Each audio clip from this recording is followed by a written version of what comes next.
चलिए फिर आज question number 6 new chapter new lecture start करते हैं। टॉपिक स्टार्ट करते हैं। Explain the centre problem of what to produce. हमने भी देखा सेंटर प्रॉब्लम क्या होता है।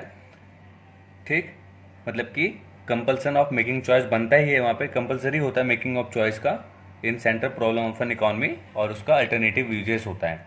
और काउजेस भी हमने देखा सेंटर प्रॉब्लम का क्यों होता है। Centre problem arise because of unlimited wants and limited resources और उसके अल्टरनेटिव यूजेस। ठीक है, तो थ्री सेंटर प्रॉब्लम के बारे में हमने देखा था पिछले लेक्चर में, तो आज हम उससे डिस्कस करते हैं क्या क्या थ्री सेंटर प्रॉब्लम था। पहला था what to produce and how to produce, for whom to produce. अब देखना अच्छी तरह से समझना। स्टार्टिंग मान लो मैं कर रहा हूँ, मैं यहाँ से, ठीक है, एक बिजनेस मान लो मैं स्टार्ट करता हूँ या आप करते हो, आप अपनी तरह आप अपने को इस जगह पे लेकर आओ और आप सोचो कि अगर आप एक बिजनेस स्टार्ट करते हो तो सबसे पहले माइंडसेट क्या करोगे।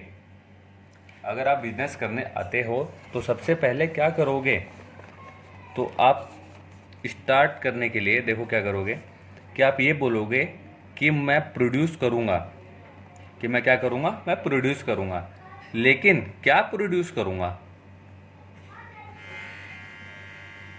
व्हाट टू प्रोड्यूस का मैं कंडीशन आपको समझा रहा हूँ। व्हाट टू प्रोड्यूस का मैं प्रोड्यूस करूँगा, बट क्या प्रोड्यूस करूँगा, तो मैं कॉमोडिटी को प्रोड्यूस करूँगा। ठीक है, प्रोडक्ट को प्रोड्यूस करूँगा, सेम थिंग है। एन इकॉनमी लैंग्वेज बोला जाता है कॉमोडिटी। ठीक है, चलो मैंने ये डिसाइड कर लिया कि मैं एक प्रोडक्ट को करूँगा। ठीक है, प्रोडक्ट करूँगा, कौन सा प्रोडक्ट करूँगा वो भी देखेंगे। अब दूसरा क्या देखूँगा मैं, कितने क्वांटिटी में करूँगा, इन व्हाट क्वांटिटी। ठीक है, व्हाट टू प्रोड्यूस में सबसे पहले यही लिखना, दो अजम्पशंस, कौन कौन से अजम्पशंस होंगे इसके, तो दो अजम्पशंस होंगे, what commodity should be produce and in what quantity should be produce. कौन से कमोडिटी का प्रोडक्शन करना चाहिए और कितने क्वांटिटी में करना चाहिए, सबसे मोस्ट इंपॉर्टेंट थिंग्स। ठीक है, व्हाट टू प्रोड्यूस जैसे आएगा, दो assumptions what commodity should be produce, कौन सी कमोडिटी को मैं उत्पादन करूं और कितने क्वांटिटी में करूं। अगर ज़्यादा कर लेता हूं तो क्या पता मुझे लॉस हो जाए, कम करूं क्या पता फिर भी मुझे लॉस हो जाए। ठीक है, तो चलिए इसके बारे में हम डिस्कस करते हैं। समझा देता हूँ, फिर नोट्स कर लेना, नोट दिखा दूंगा आपको, नोट्स से कर लेना, पहले समझ लो क्या होता है। व्हाट टू प्रोड्यूस में हमारे पास हमें ये पता है कि सब कुछ लेके चलो, रिसोर्सेज को कमी, स्केयर है किसका, रिसोर्सेज का। रिसोर्सेज का स्केयर होने की वजह से, रिसोर्सेज का स्केयर होने की वजह से हम ये देखते हैं कि कुछ प्रॉब्लम अराइज हो रहा है। अब हम प्रोडक्शन करना है, प्रोड्यूस करना है, क्या प्रोड्यूस करें, तो देखो क्या प्रोड्यूस करते हैं। एक है मेरा सिविल गुड्स, ठीक है, और एक मैं ले लेता हूं वॉर गुड्स। ठीक है, इकॉनमी में एक लेता हूं मैं सिविल गुड्स, मतलब कि नॉर्मल गुड्स हैं, ये नॉर्मल गुड, नेसेसरी गुड्स, जो कि मुझे डेली लाइफ में हमें चाहिए। एक लाइफ को जीने के लिए जो डेली के गुड्स हैं, जैसे खाना हो गया, राशन हो गया, नमक हो गया, मिल्क हो गया, ठीक है, जितने भी चीज़ें हम कंजप्शंस करते हैं डेली ऑफ लाइफ में, तो वो तो मुझे नीड है ही है। लेकिन इंडिया को वॉर गुड्स की भी तो नीड है। मान लो कोई अटैक करता है, जस्ट एक चांस मैं कह रहा हूँ, अगर मान लो कोई इन फ्यूचर अटैक करता है तो हमारे पास वॉर गुड्स भी तो होना चाहिए। ठीक है, तो what commodity should be produce, किस कमोडिटी का मैं प्रोडक्शन करूं, सिविल गुड्स या वॉर गुड्स। यहाँ भी डिसीजन मेकिंग है ना, क्यों, क्योंकि हमें पता है रिसोर्सेज की कमी के कारण ऐसा हो रहा है। ठीक है, and in what quantity should be produce, कितने क्वांटिटी में प्रोड्यूस करूं मैं सिविल गुड्स को और वॉर गुड्स को। ठीक है, तो देखो अगर मैं ज़्यादा से ज़्यादा, मोर से मोर मैं मिल्क का प्रोड्यूस करता हूँ, या नेसेसरी गुड्स, या मिल्क मान लो, बटर मान लो, ब्रेड मान लो, सॉल्ट मान लो, नमक, इन सब चीज़ का अगर मैं डेली बहुत ही ज़्यादा जितना भी मेरे पास रिसोर्सेज है, मान लो मैं 90% रिसोर्सेज यहीं दे देता हूँ, ठीक, और 10% रिसोर्स मैं इसे देता हूँ, तो मान लो कभी अटैक होता है बाय चांस, तो हम 10% के रिसोर्स में कभी भी हम जवाब नहीं दे सकते अदर कंट्री को। क्लियर हो रहा है? अगर हम सारा का सारा खर्चा यहाँ करते हैं, 10% ही बस हम देते हैं वॉर गुड्स में, तो हमारे पास ज़्यादा से ज़्यादा वॉर गुड्स का प्रोडक्शन नहीं हो पाएगा, जिससे आने वाले फ्यूचर में हमें प्रॉब्लम होगी। तो कुछ ऐसा डिसीजन लेना होगा जिससे बिल्कुल दोनों को ही प्रॉफिट हो। तो हम क्या करेंगे, हम प्रोडक्शन करेंगे सिविल गुड्स के भी और वॉर गुड्स के भी, ठीक है। क्यों नहीं हम क्या करें, दोनों का ही प्रोडक्शन करें। What to produce, what commodity should be produce, civil goods या वॉर गुड्स, बहुत करेंगे भाई। कितने क्वांटिटी में देख लो, रिसोर्सेज के हिसाब से हम 50-50 भी कर सकते हैं कि ज़्यादा उत्पादन हम इसे करते हैं या कम से करते हैं, या 50-50 ही करते हैं, ठीक। तो ये था हमारा कॉन्सेप्ट, व्हाट टू प्रोड्यूस करके क्या उत्पादन करें और कितने क्वांटिटी में करें। अगर हम वॉर गुड्स को ज़्यादा उत्पादन कर देते हैं तो फिर सिविल गुड्स मतलब कि भुखमरी आ जाएगी। फिर एक ये भी कंडीशन है, अगर मैं ज़्यादा वॉर गुड्स का कर लेता हूँ प्रोडक्शन, तो सिविल गुड्स को 10% दे रहा हूँ, तो मतलब यहाँ पे आ जाएगी भुखमरी। सब प्रॉब्लम है, ठीक है। तो इसे में अब चलिए व्हाट टू प्रोड्यूस को डिफाइन करते हैं विद नोट्स। देखो भाई, नोट्स के हिसाब से आई थिंक आपको समझ में आ गया होगा अच्छी तरीके से, बस थोड़ा रीड आउट कर लेते हैं।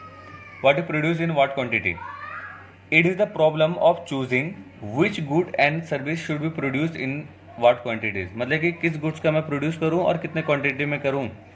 हाईलाइटेड वर्ड्स अच्छी तरह से करना पेपर में भी, और पेपर में भी बिल्कुल इसी तरीके से करना, ठीक है। चलिए, फूड का मैं प्रोडक्शन करूं या क्लोथ्स का करूं, यहाँ पे दोनों ही नेसेसरी चीज़ें ली गई है, और मैंने वॉर गुड्स और सिविल गुड्स पे बात किया था कि मैं किसका प्रोडक्शन करूं, फूड्स का करूं या वॉर गुड्स का करूं, मतलब क्लोथ्स का करूं या वॉर गुड्स का करूं। Much food and less clothes और वाइस वर्सा, अगर मैं ज़्यादा से ज़्यादा फूड को करता हूँ, क्लोथ्स को कम करता हूँ, ठीक है। वेट का करूँ या शुगर केन का, गेहूं का ज़्यादा उत्पादन करूँ या गन्ने का ज़्यादा उत्पादन करूँ। मोर बटर और मोर टैंक्स, मतलब कि ज़्यादा से ज़्यादा मैं बटर का उत्पादन करूँ या टैंक का उत्पादन करूँ, मतलब वॉर गुड्स आ गया ना ये, किसका उत्पादन करूँ। तो इन केस ऑफ मोर टैंक, अगर मैं ज़्यादा से ज़्यादा मोर टैंक्स को उत्पादन करता हूँ, तो some resources will be have to divert from butter, तो मतलब बटर के कुछ रिसोर्सेज हमें टैंक में लाने होंगे, but the economy cannot have more tanks and more butter have available resource at the same time. हमारे पास जितना रिसोर्सेज है उस रिसोर्सेज में हम ऐसा काम नहीं कर सकते हैं। Similarly society has decide between consumer goods, जैसे क्लोथ्स हो गया, शू हो गया, शुगर हो गया, वेट हो गया, एंड प्रोड्यूसर गुड्स, टूल्स हो गया, मशीन हो गया, ट्रक्स हो गया, between necessary goods and luxury goods हो गए।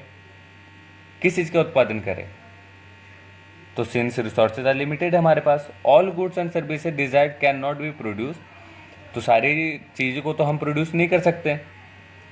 So the society has decided which good to be produced and in what quantity selected commodity are produced. The problem of what to produce arise because of resources of scarce और they have alternative choice। ठीक है, तो depend करेगा कि वो क्या करना चाहता है, कि उसके उस पर डिपेंड करेगा कि कितने में कितना प्रोड्यूस करेगा और कितना नहीं करेगा प्रोड्यूस। क्लियर? तो देखो अच्छी तरीके से और समझा देता हूँ मैं। मतलब ये कहा था इन्होंने, इस वाले पॉइंट को समझना, in case of more tank some resources will have to divert from butter. देखो टैंक और बटर का लेते हैं हम एग्जाम्पल, ठीक है, टैंक और बटर का हम एग्जाम्पल लेते हैं। ओके, फिर देखते हैं टैंक्स और बटर वाला कंडीशन को हम लेते हैं, ठीक है।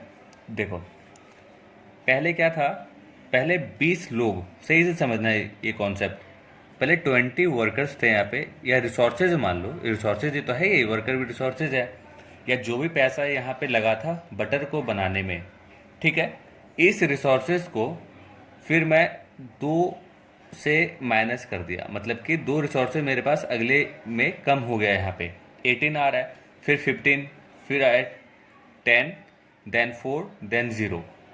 ठीक है, तो मतलब ये है यहाँ पे जब 20 था मतलब कि 20 ही रिसोर्सेज मेरे पास था। बस ये आपको समझना है, लिमिटेड है मेरे पास रिसोर्सेज। अगर मैं 20 का 20 यहाँ पे लगाता हूँ तो यहाँ पे मेरे पास 0 टैंक यूटिलिटी होगा, कुछ भी मैं टैंक को प्रोड्यूस नहीं कर सकता। अगर मैं उसमें से 2 वर्कर को उठा के मैं इधर रखता हूँ टैंक में प्रोड्यूस करने के लिए, तो 2 कम हो गया, मतलब 18 बचा। क्लियर। अब यहाँ से भी 3 लोगों को मैं लेके गया तो 3 यहाँ पे ऐड कर दिया, मतलब एक का मैं सेक्रीफाइस कर रहा हूँ और दूसरे को मैं क्या कर रहा हूँ, गेन कर रहा हूँ। इसके बारे में भी बहुत अच्छा कॉन्सेप्ट है, आगे पढ़ेंगे पीपीसी में। तो नेक्स्ट 15 से यहाँ पे 5 का हुआ सेक्रीफाइस और 5 से हुआ ऐड। ठीक है, सेम टू सेम 10 के बाद हम आए यहाँ पे 6 का सेक्रीफाइस किया और 6 यहाँ पे एडिंग किया।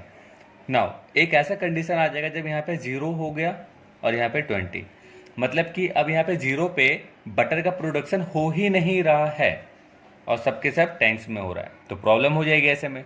तो मुझे क्या करना है, बिल्कुल मैनेज करके चलना है। तो ये कंडीशन था टैंक्स और बटर का। अगर मैं ज़्यादा से ज़्यादा टैंक्स का प्रोड्यूस करता हूँ तो बटर में 0 हो जाएगा, अगर मैं सारा रिसोर्सेज बटर में लगा देता हूँ तो टैंक मेरा 0 हो जाएगा।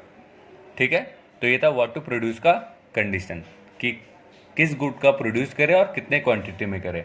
आई होप कि आपको अच्छी तरह से क्लियर हो चुका होगा, और ये आपका नोट्स है, अच्छी तरह से नोट डाउन कर लेना।